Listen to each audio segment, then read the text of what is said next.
Well, if I know one thing, it's been quite a long time since I've done any motorcycle videos. I think the last time was about 5 years ago on my 1974 Kawasaki F7 175. And if you guys remember in the Briggs & Stratton Model A videos, I told you guys that you're going to like this next restoration project. This one right here behind me. This is one that my dad actually started about 10 years ago. He got to the stage where he was going to start putting it back together, but just ran out of time. He had all the parts laid out, ready to go, and it just got pushed to the side. You guys know how it is. And this right here is my grandpa's 1966 Triumph T120R 650 Bonneville. And today, I'm going to learn how to become a British mechanic, and we're going to start the restoration series on this old girl. So stay tuned.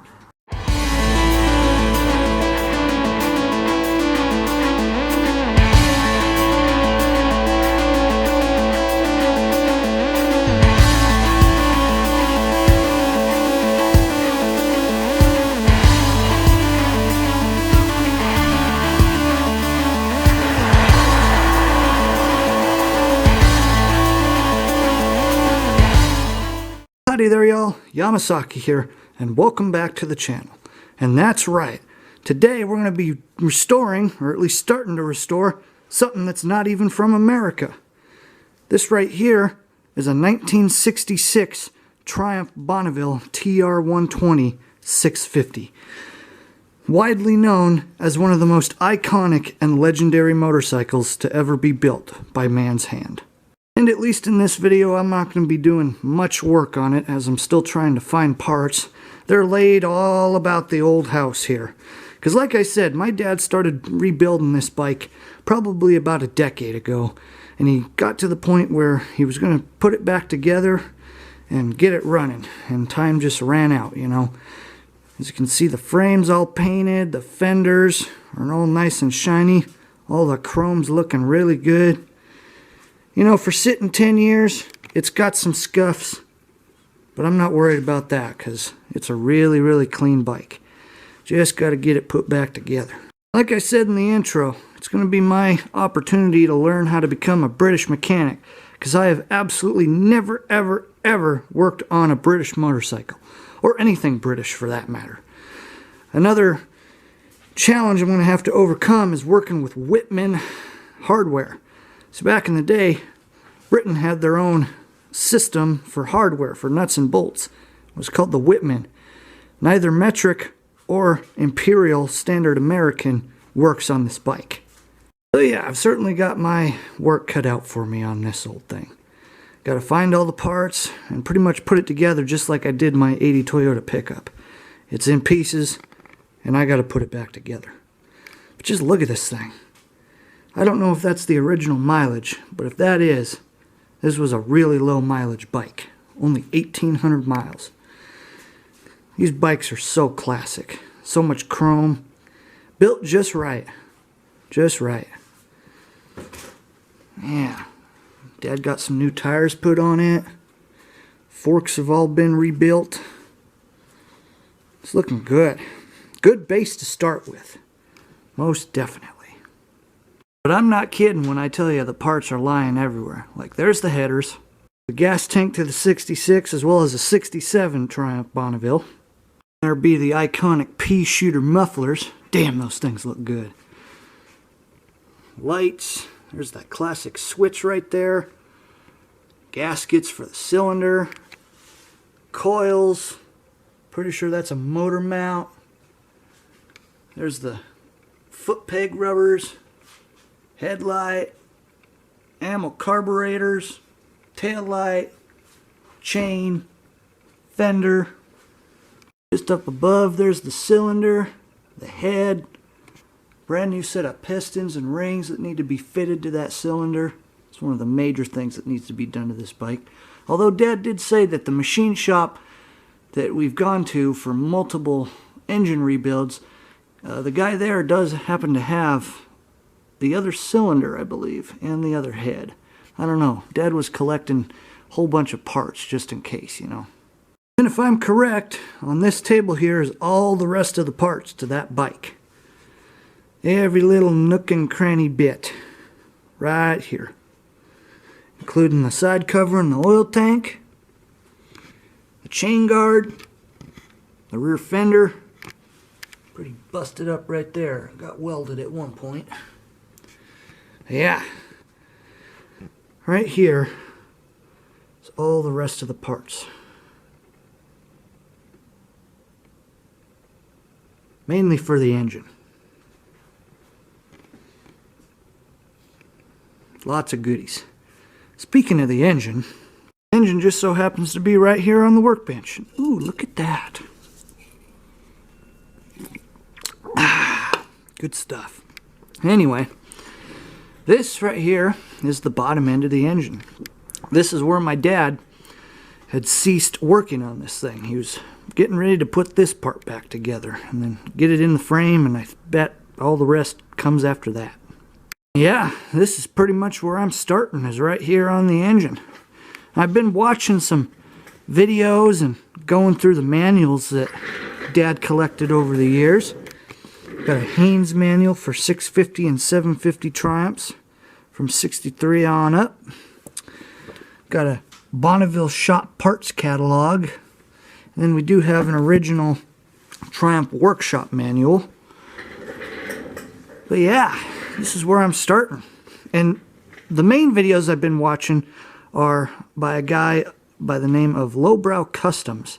He's actually done a complete series on how to rebuild these engines, so those videos are coming in real handy for me because I really don't want to screw this thing up, you know. These bikes are not terribly hard to work on, but there's certainly a lot of parts to them. And right here is where I'm starting, is on the timing cover and the timing chest right here. First piece I put back on was the intermittent gear right here that ties your crankshaft gear, your intake cam, and your exhaust cam all together. Had to line up the dots here. I'll get into that in a little bit. You got your oil pump here because, like I said, this thing has an external oil reservoir, so you need a pump to pump all the oil throughout this thing. Yeah, just been trying to find the right parts. It's proven to be quite tricky when nothing's bagged, but we're going to get it.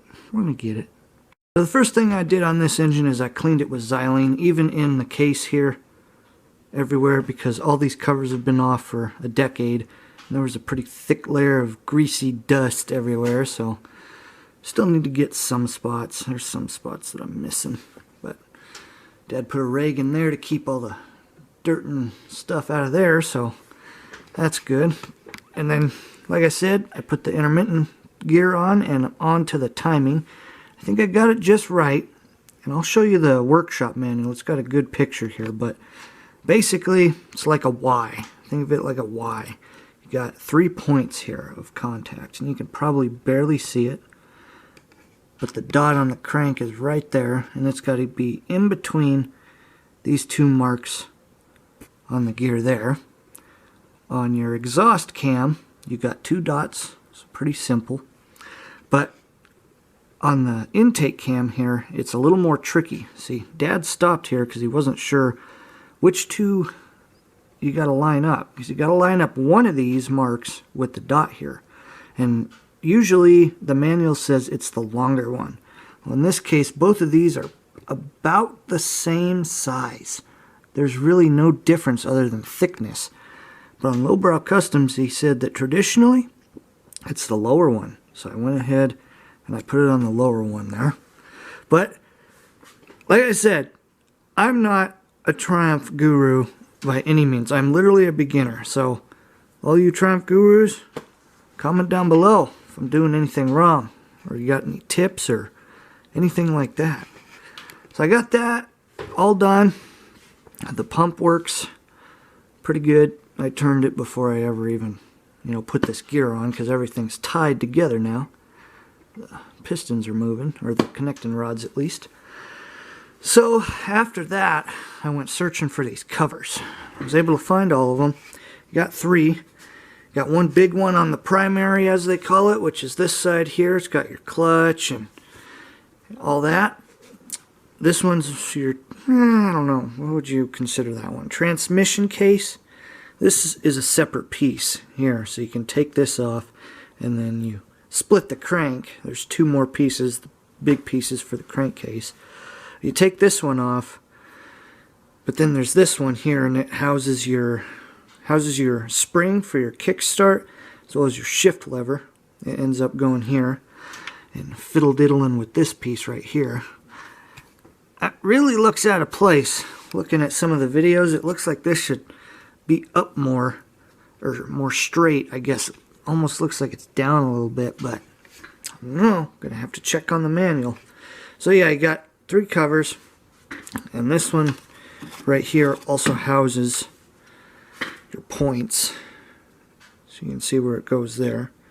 And it's got 2 seals here, one there held in with a clip, one right here to the back of your points right there, your points box. So got the gaskets here as well. Big one for the timing chest, but then there's this one as well. I forgot to mention this little bugger here. This one goes on the other side, and it actually, you can see that right there, that opening, it actually covers your sprocket right there, your main drive sprocket. And I found the seal for it. Seal was sitting on that table out there, and I found it, but it's the original one. Dad very much recommended I replace that, so I went on the Bonneville shop and I found one of those. Haven't ordered it yet, but I'm going to get to it. Got to order that. If I can't find the special screws, they also have those. They have everything for these bikes, so if you need parts, go to the Bonneville shop. Got the gasket for that one though. So yeah, I'm taking it one step at a time here. You know, it's pretty self-explanatory. Once I get this one on, next goes this one, which it is right there. It's got your, that's where your shifter is, where it shifts your gears. And then you got the coil spring right there for the kickstart. I got the shifter lever here too. It's going to go right there. It's on the right because that's how the British built these bikes originally. So later on they changed it to the traditional left.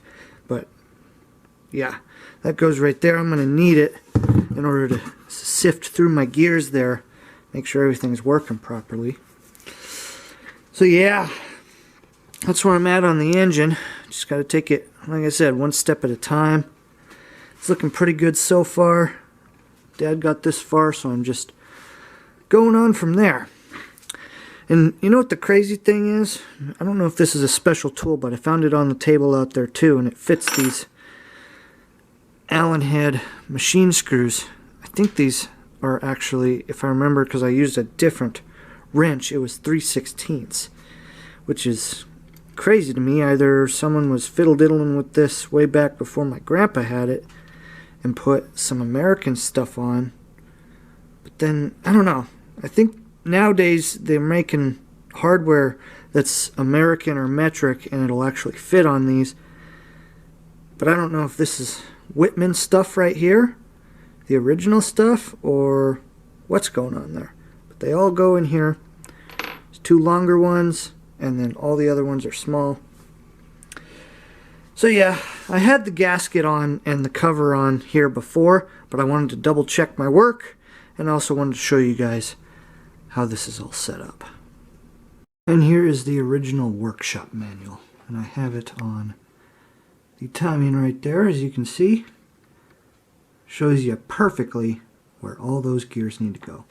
And even tells you right here. It says inlet crankshaft pinion, dot aligned with dash, long dash for T120 and TR6, short dash for 6T. So right there it's showing for the 6T, but the bottom one there is longer, so longer dash for T120. Also shows you and explains how to get what they call these the camshaft pinions, you know, but they're the crank or the camshaft gears. Anyway, so I'm right back where I started. Got this cover on, double checked everything, cleaned out in here, so that's all good. Just got some more parts ordered today. Got the gasket for here. Got the seal for this guy here. Hopefully, because there's a couple different types. There's one that's either smaller or larger than this guy. And I also ordered all the screws for this cover. Figured it would probably be a good idea, because if this is not sealing and the gasket is not sealing, you're going to be leaking oil out of your primary, which is not a good thing. These Triumphs are known for being leaky, but honestly, I haven't seen an engine over the age of 40 that is not leaky. Even a 20-year-old engine is going to leak a little bit. It's just the way it goes. So guys, I think that's going to do it for this video. Just a little quick one. Show you the upcoming project. Still got to find parts and order parts, but once I start figuring things out, this thing's going to go by pretty quick. I don't think it will be too bad at all. So if you enjoyed this video, guys, don't forget to like, subscribe, and comment for more content. And Yamasaki out. We'll see y'all later.